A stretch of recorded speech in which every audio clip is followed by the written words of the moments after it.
All right, so this is kind of what I was talking about. So if you see there on the far end, we've got fast running, we've got medium running, we've got slow running. And, what we basically do is, we have a block of training, then another block of training, then another block of training, and the guys are going to race. So I've tried to make this as simple as possible so everybody could understand it. But basically, if you look at the top of the diagram and the amount of fast running, in block 1, we've got a small amount. In block 2, we're increasing the amount of faster running we're doing.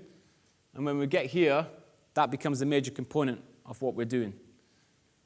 Same with medium running. What we're doing is we're starting off with a medium bit, and then we're really stepping it up in this part of it, and then we're bringing it down in this part of it. And it's the same with our slower stuff. In the beginning, we're doing a lot of slow running, then we're doing a little bit less and a little bit less. So I just wanted to put that up because that kind of just sort of, when I was talking about we're doing all types of training and all types of running, well, that kind of explains how we go through that process. And then the guys are going to race, and hopefully they're going to race well. So that's kind of what we do.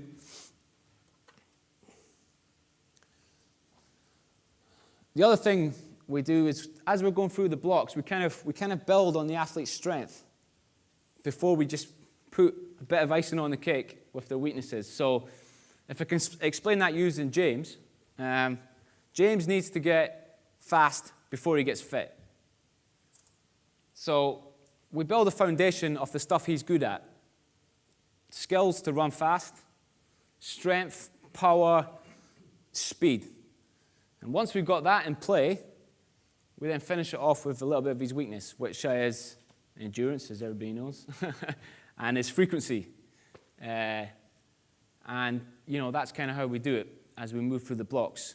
Adam, for example, he needs to get fit before he gets fast. So with him, in this period here, we get him fit, we get him fast, we get him doing a lot of longer stuff, we get his frequency, all that stuff that makes people run with good frequency. We get all that in place, and then we finish off with adding in some weakness for him, which is, the stuff that he's not good at is his stride length, So we put in some stuff at that point to help with the front end of his race and all those sort of things. So just to add some more detail onto that, in block 1, we're giving our guys fitness. Of course, we're giving them fitness, but we're also, and this is really, really important, is we're building a foundation of good movement. And we're doing it right from the get-go.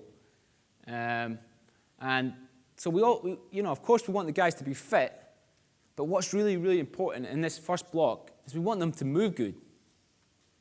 And what's really hard when they come back from 5 weeks off, they don't move so good.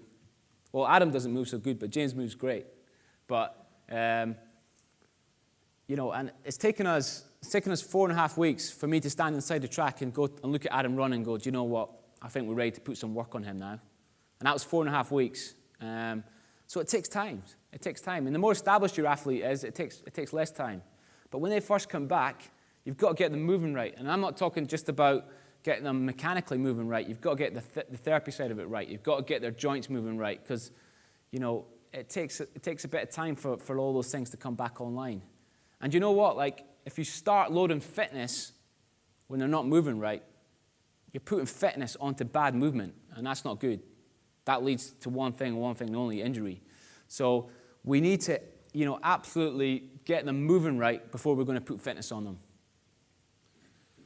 As we're moving into sort of block 2, again, like I said, with different types of athletes, we do different things. Some athletes, we like to get them fit before we get them fast. So Adam, for example. And then for others, we get them fast before we get them fit. And you know what, these blocks for me, they're not I'm not saying we're going to do 3-4 weeks in this block, and then we're going to do 3-4 weeks in that block, and then we're going to move on. I'm going to do this block until I'm happy with what I see. I'm happy that the movement's good, the foundation of the movement's good, and all the rest of it. And then we're going to move on. And then when we get here, we're gonna do that for as long as I think we need to do that in terms of movement. What's remarkable, sometimes we get here with James, and he's 2 weeks of this stuff. It's fast. Guy's fast. Comes back fast. He's taken 5 weeks off, and if I wanted him to run 60 meters now, he could probably run 6:55 right now, right today. It's not a problem for him. The guy's fast. That's not the issue with him. The issue is trying to, timing and getting it to happen at the right place and the right time and getting to have enough of the capacity in it to do it, various times. But his issue isn't anything to do with getting fast. He's already fast.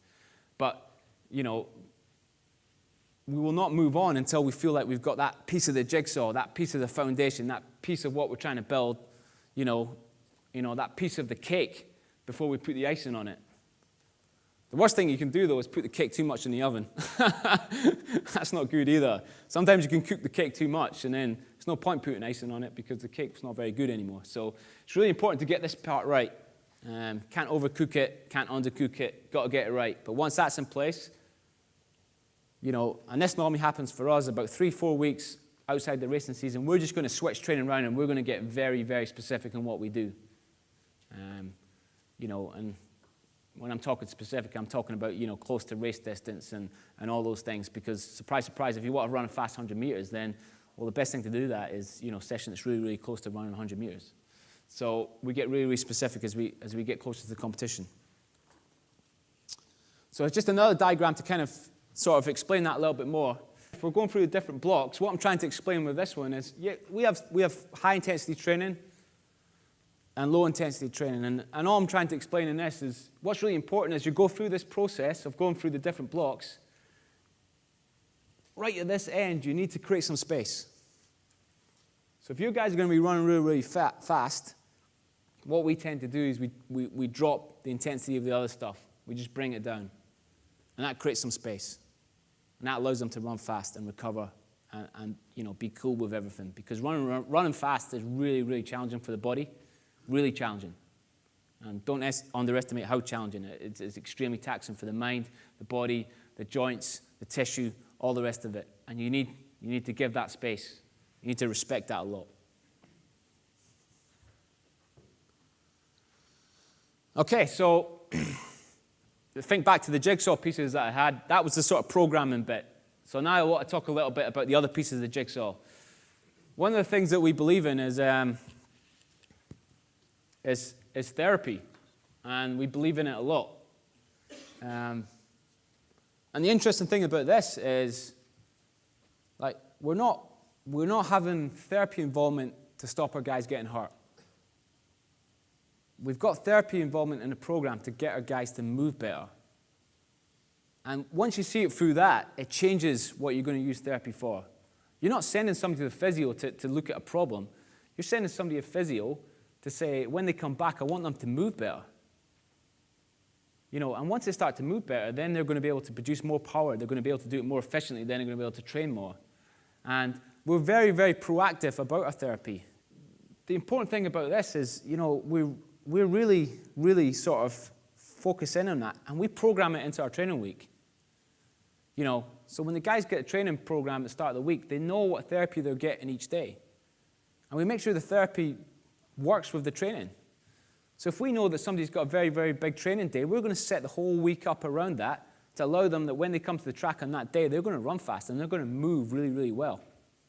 And then as soon as they step off the track, we're starting that process again for the next week. So we program in this as much as possible.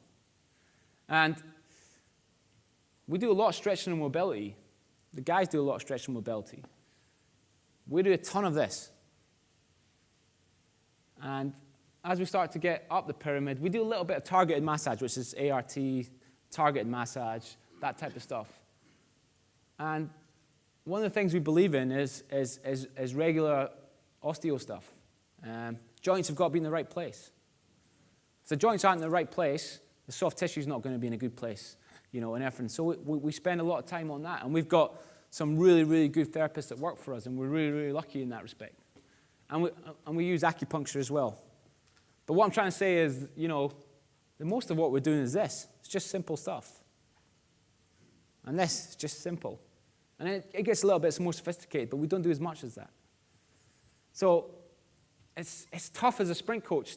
You've got to understand that. You can't pass on responsibility for your athlete's movement to somebody. You can't say, go and see that physiotherapist and I'll go and do some coaching over here and you come back and tell me what happened and we'll do it that way. You've got to manage this. And if that's your team, that's what it feels like sometimes. It could get quite chaotic. But if that's your therapy, you've got to manage them. And you've got to coach them as well. It's not just about coaching your athletes. You've got to coach these guys. These guys have got to know and understand if they're going to put a tire on, how to put it on right to make the car move better. And it's the same with us. They've got to understand it through the prism of not stopping the guy getting hurt, but getting the guy to move better. So you've got to educate them and show them your vision and do all those things. It's really, really challenging because they've got a different vision and they've been educated a different way. And you've got to share your idea so they can help you because we're bringing these guys in as experts. And you've got a choice. You can either value that expertise and get it involved in your program to make your guys move better, or you can just let them get away along with what they're doing and you work in separation. But it just doesn't work. Not when you've got people that are going under 10 and under 20 and all those things. It's really, really important that this is integrated.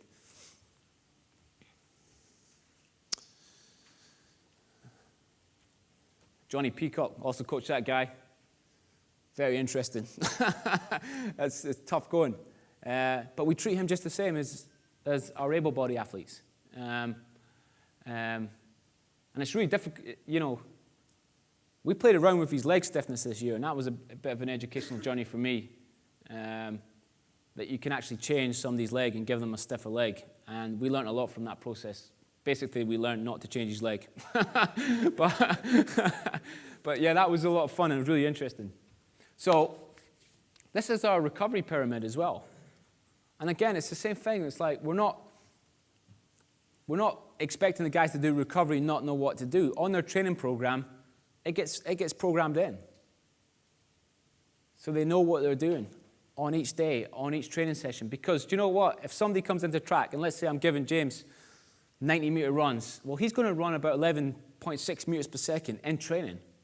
And that's really, really challenging for the body.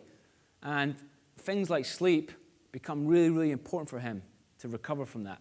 So we program that in.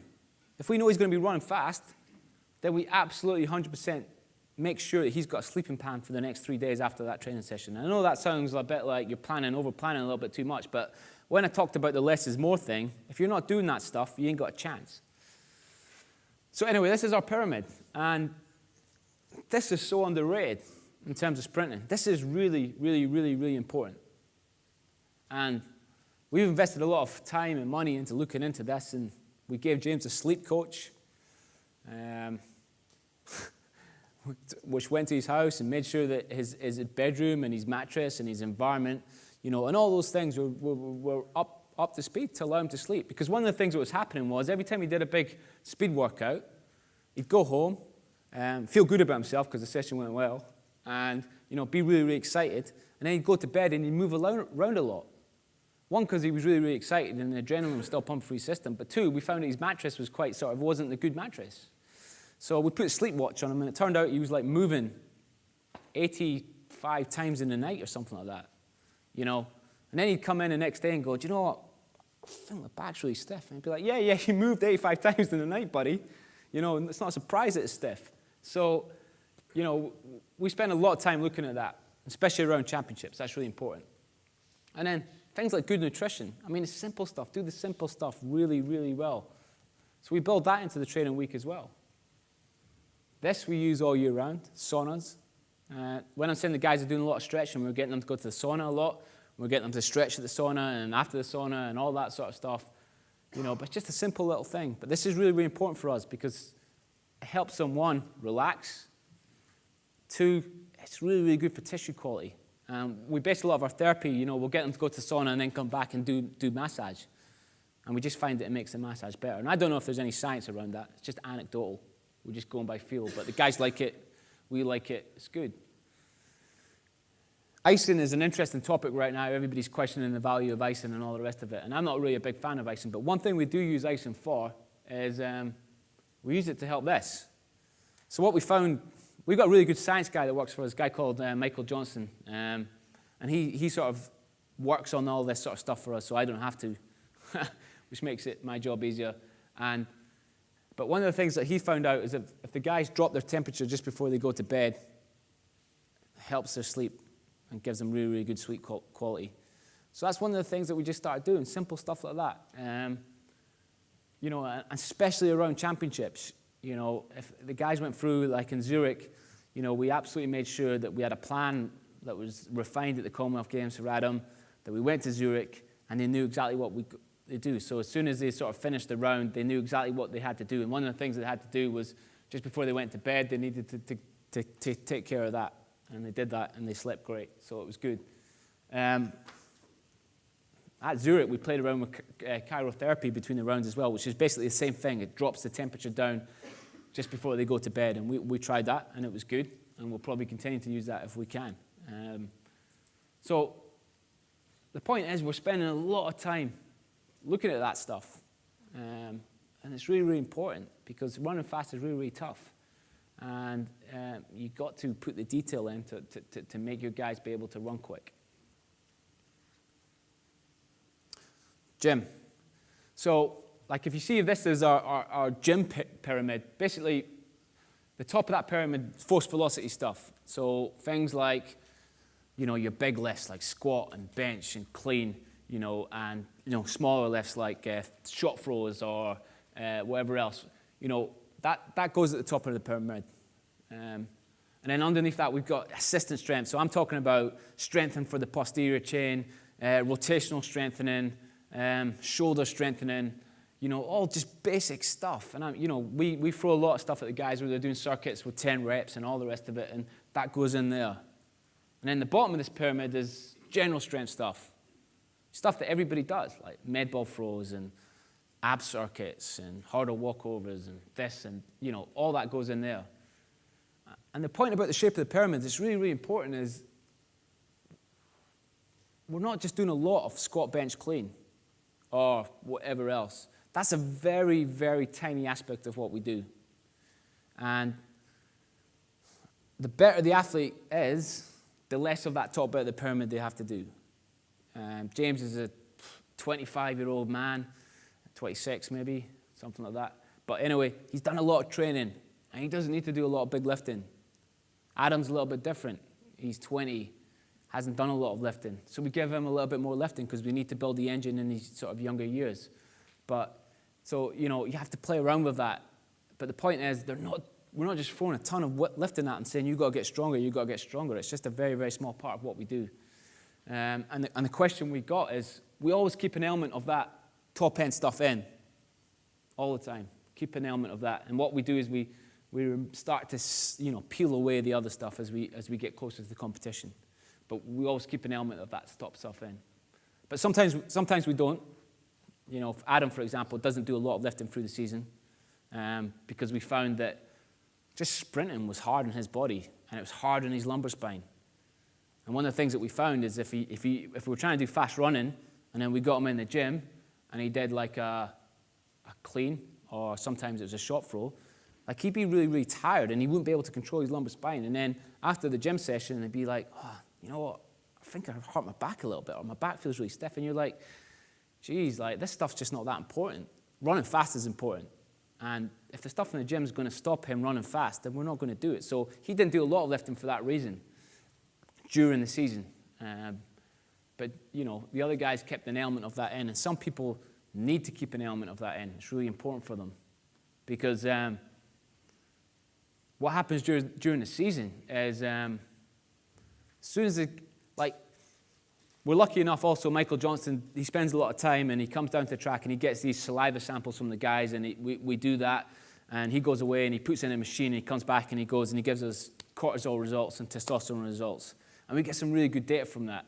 And one of the things that we found out is that when the guys are training, they love it. Their bodies love it. They're very anabolic. There's lots of testosterone. The cortisol is low. They're very, very happy. And then when they go to run in the competition, with all the travel and you're stripping a lot of the training out, they start to drop massively with their testosterone, and their cortisol starts to go up. So with the athletes, we played around with keeping an element of lifting in as much as we possibly can to sort of help that process. So that's another thing that we've sort of developed with the sort of lifting sort of philosophy that we've got going on.